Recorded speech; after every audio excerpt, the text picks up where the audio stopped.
শেখ মুজিব না থাকলে নাকি বাংলাদেশে জন্ম হইতো না, এটা অনেকে বলে থাকেন। তাহলে একই ধরনের ভাষা কি আমরা বলবো যে মোহাম্মদ আলী জিন্নাহ না থাকলে পাকিস্তান সৃষ্টি হইতো না, আর পাকিস্তান সৃষ্টি না হলে ওইখান থেকে বাংলাদেশ কখনো আলাদাই হইতে পারতো না?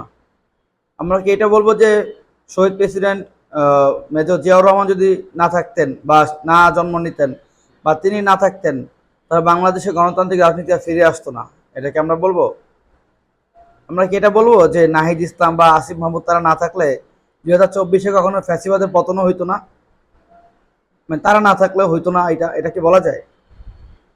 যদি আপনারা যদি এবার বলেন যে 1971 সালে শেখ মুজিব না থাকলে 71 হইতো না, তাহলে আমরা এইভাবেই বলবো যে জিন্নাহ না থাকলে এটা হইতো না, নাহিদ ইসলাম না থাকলে 2024 সালে হাসিনার পতন হইতো না, ফ্যাসিবাদের পতন হইতো না।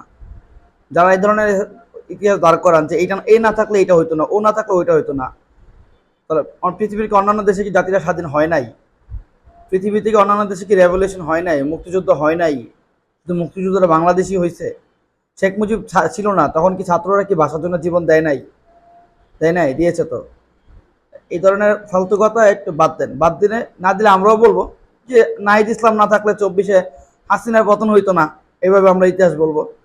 আমরা বলবো যে 1947-এ মোহাম্মদ আলী জিন্নাহ না থাকলে স্বাধীন হইতো না, পাকিস্তান পাইতাম না, বাংলাদেশ পাইতাম না।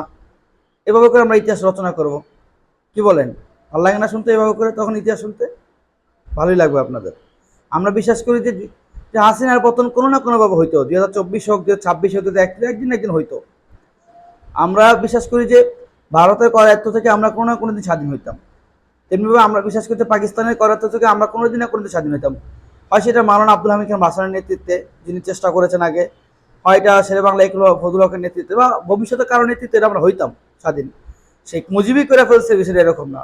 আপনি দেখেন, শেরে বাংলা ফজলুল হক চেষ্টা করছে আমাদেরকে একটা স্বাধীন রাষ্ট্র দেওয়ার, বৈষম্যবিহীন রাষ্ট্র।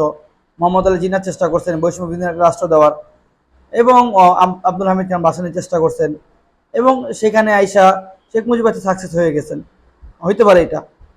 আচ্ছা, শেখ মুজিব যদি সাকসেস না হইতো তাহলে পরবর্তীতে অনেক হয়েছে সাকসেস হইতেন। যেমন আপনি দেখেন, সৈয়দ হাসিনার পতনের জন্য চেষ্টা করছিল জামাত ইসলাম, পতনের জন্য চেষ্টা করছিল হেফাজতে ইসলাম, পতনের জন্য চেষ্টা করছিল বিএনপি, বাংলাদেশ জাতীয়তাবাদী দল চেষ্টা করছে, এবং বাংলাদেশে বামরাও তো কত চেষ্টা করলো শেখ হাসিনার পতনের জন্য।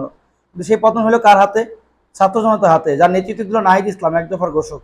তো এখন আমরা বলবো নাহিদ ইসলাম না থাকলে পতনই হইতো না? এবার বলবো না। আমরা বিশ্বাস করি নাহিদ না থাকুক, 10 বছর পরে অন্য কারোর মাধ্যমে স্বাধীন হইতো, বা অন্য কারোর মাধ্যমে পতন হইতো হাসিনার, কারো না কারোর মাধ্যমে হইতো।